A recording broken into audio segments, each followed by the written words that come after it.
So welcome to Real Estate with Kate, and today I'm here with Jamie Lampard, who is our Operations Manager at Ballarat Real Estate, also incorporating Maryborough Ballarat Real Estate and also Ararat Ballarat Real Estate. What a tongue twister, hey? Oh my God. God, it worked out. Yay! Lucky Kate. Oh my goodness. It's good to be on the TV show for once, Kate. Well, I just thought it was about time that we did something a bit different, Jamie.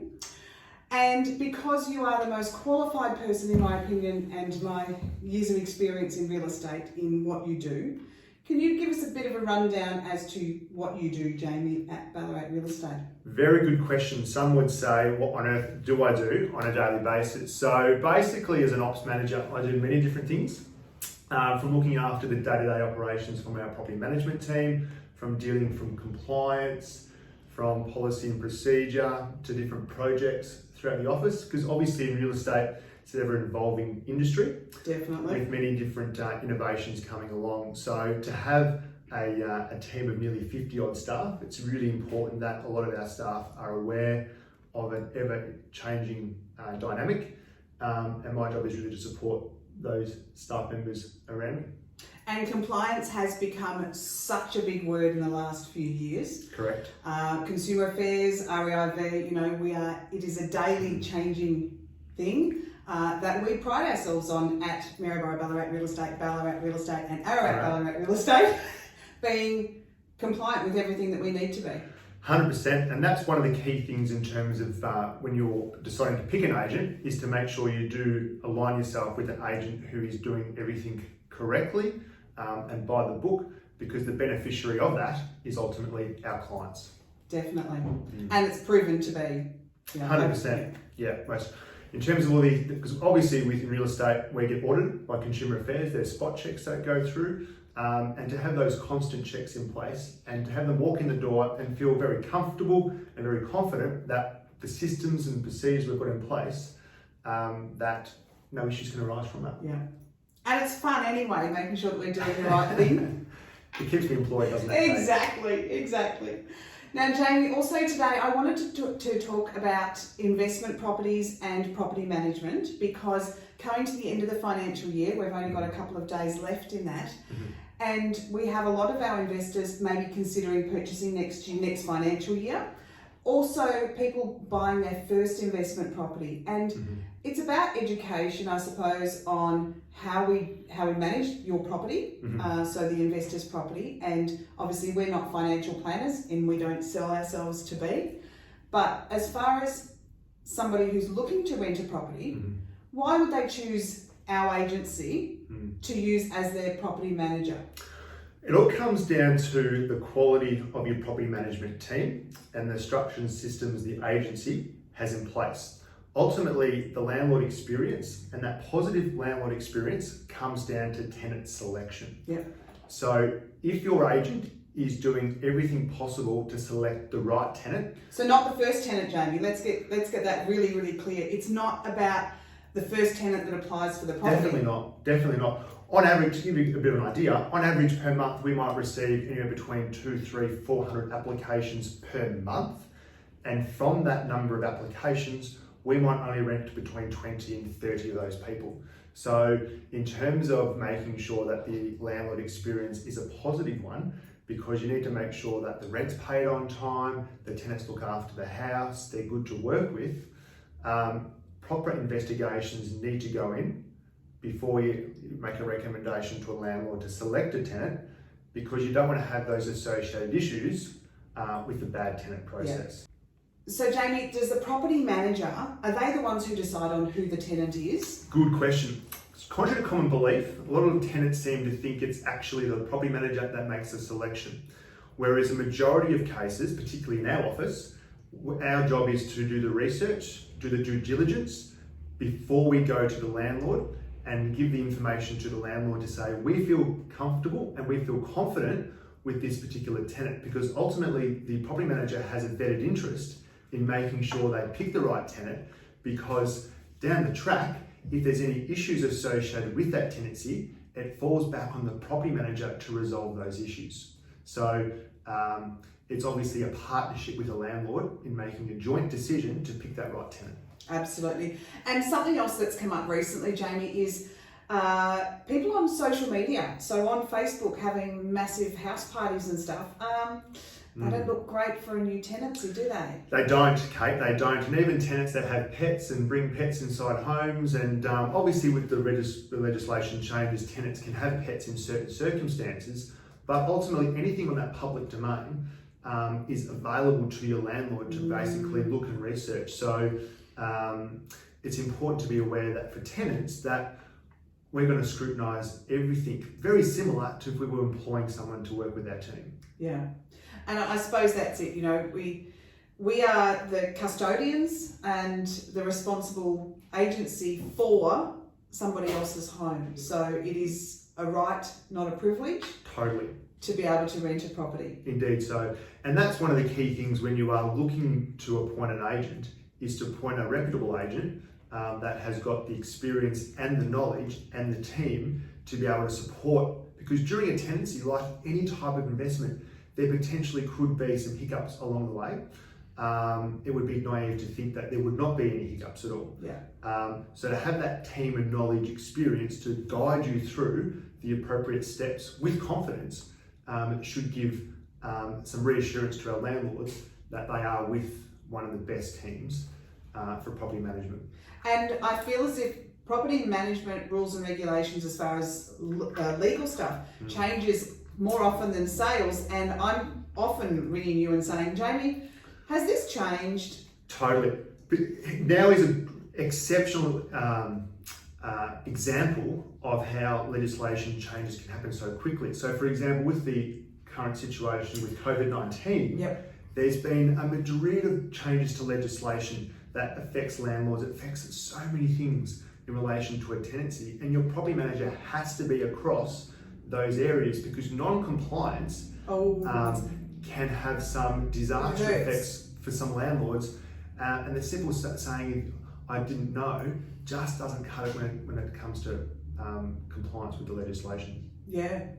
All right, so Jamie, what would you say if I was encouraging my clients who are looking at investment properties? Can you give us a bit of a rundown on the median price? Yeah. So despite what people may believe about COVID-19 and the current climate, we've seen no change at all in terms of the market from a rental perspective. Remembering that housing is a basic right to people and a basic need, so there will always be demand for housing. And it comes down to what supply is available in the rental market, so how many very few. And I've been with the firm for 13 years. Kate, you've been with the firm for 100 years. That we've always seen such strong demand for rental properties because there is just a supply issue, or a supply shortage, I should say more rather, with available houses. So as an example, Kate, we've got 4 properties up for rent at the moment. 2 of those have now been rented in the last few days, just waiting for paperwork and lease agreements to be signed. Yes. Which leaves just 2 available properties, but yet we've had 60 inquiries. It's crazy. On those homes. Yeah. So 4 houses, 60 inquiries. If we rent them all, that means there's still 50 odd people looking for a house in Barabara. And even on Monday I did the report, you know, there were 8 available with all agencies. So when we look at that and we go, well, it's across the board and it doesn't really dramatically change over the course of the 12 months. No, not at all. So now, as far as investment wise, the return that we're getting for our landlords, the property management experience is the right time now. Totally, 100% Kate. Yeah. And obviously with that in mind as well, with such a shortage of rental properties, that gives them the ability for landlords to be able to increase rents and therefore increase the return on their property. And again, a good property manager should be making track and giving those regular recommendations to landlords when it is appropriate to increase those rents. Keeping in mind that obviously a good tenant is equal to the tenancy experience from a landlord and a tenant. And a tenant, yeah. And I often say to my clients who are purchasing properties for living in, but I think it applies the same for investment properties, to do something capital-wise every year to a property, because it is an asset sitting there. So if you don't do anything to it for 10 years' time, well, it's going to need an awful lot in 10 years' time. And keeping your house well maintained, as obvious and basic as it sounds, is really important, because then by keeping your house maintained, it shows to the tenant that the landlord has a vetted interest in the property, wants to maintain it, and that has a flow-on effect to the tenant having more pride and responsibility in the tenancy in relation to some other landlords or situations that I've come across in my years where landlords have got zero interest in the property, and that can have a flow-on effect to the tenant, which becomes a bit of a problematic situation for a property manager to deal with, because it is a landlord's legal responsibility to maintain the property. So this brings me on another one, Jamie. I love these 20 questions that I said, Jamie, hey, can we have a chat? What if there's a house that is, it needs an awful lot of work. I wouldn't live in it myself. Would we be renting out a property like that hasn't got the heating, that, is a bit unsafe? Should we be renting that out? Definitely not, is the short answer. And you make But the point, why? and you make the, Why? yeah, good point. The point you just said there in relation to heating. So for example, there's been some recent legislation changes, and they're going to set out some minimum standards, and those minimum standards will actually set out what basic things a house must have. Heating's one of those things, secure windows and locks and doors will be one of those other things. But a landlord has the responsibility to maintain a property. And if there's any defects with the home, irrespective of the age of the property, then the landlord needs to maintain the property to avoid potential claims from a tenant. And there has been... So it has to be safe, doesn't it? Doesn't matter if you're living in it yourself or a tenancy, it has to be a safe property so that you're not having issues. And remember as well that obviously when you spend money on your rental property, then that can, in conjunction with your tax agent, become a deductible expense for maintaining your house when it comes to tax time as well. And not only that, but it maintains the value of the asset itself. Yeah. Because as you know, Kate, down the track, when you go to sell a house, if it's poorly maintained, what do buyers do? Well, for a start, they knock the price down and they complain. So if we don't have those objections, it's really, really good. Totally. And tenants do the same thing. Yeah. So Jamie, last question for the day. If somebody's out there renting their own property, doing property management by themselves, and we know that the legislation keeps changing, the compliance is, getting tighter and tighter. What would you say to somebody who is privately renting their property versus having a managing agent? What's the biggest tips as to why you would have a property manager like? I could talk for hours on this particular topic in terms of landlords privately leasing houses, because we come across situations all the time, Kate, where a landlord privately rents, everything goes well for 1 month, 2 months, 6 months, until a hiccup arises. And when that hiccup arises, the landlord doesn't have the experience, hasn't got the knowledge in terms of how to deal with that particular issue. They come to an agent and we sort out the issues and mistakes that have arisen, which could have all been avoided from the very start. So there's a whole bunch of different things in terms of compliance, in terms of public liability insurance from an agency perspective. We're available 24/7. So our team, we work on a rotating roster where if a tenant has an issue after hours, we're contactable 24/7 to deal with any urgent maintenance.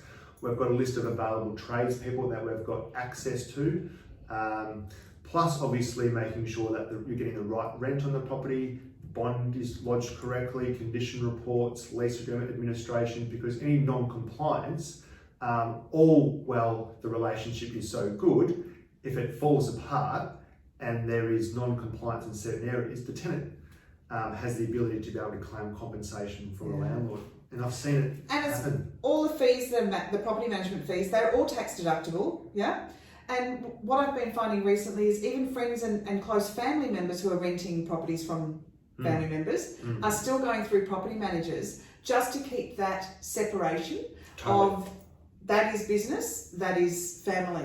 And it's a business transaction. Totally. If you have an investment property, you have insurance on your investment property, and you should also engage in a reputable real estate agent to manage that property as well. They go hand in hand. Excellent. So thank you very much, Jamie, for your expertise. Thanks, Kate. And it is expertise, and I do appreciate all of the information today. Don't hesitate to reach out to Maryborough Ballarat Real Estate for all of your rental requirements. We'll certainly put you in contact with Lisa and Jamie and have your discussions. And if you're wanting to buy an investment property, don't hesitate to call me directly, Real Estate Kate, 0418 521 346. Let's talk about what you're looking for and let's see if we can biomatch you to either a property we've already got tenants in or something that we can manage for you in the future. So for all of your real estate needs, Maryborough Ballarat Real Estate, #1 agency in the area with Indeed, Ballarat Real Estate and Ararat Ballarat Real Estate as well. Tongue twister indeed. Definitely. Thanks, Kate. Happy real estate. Bye for now.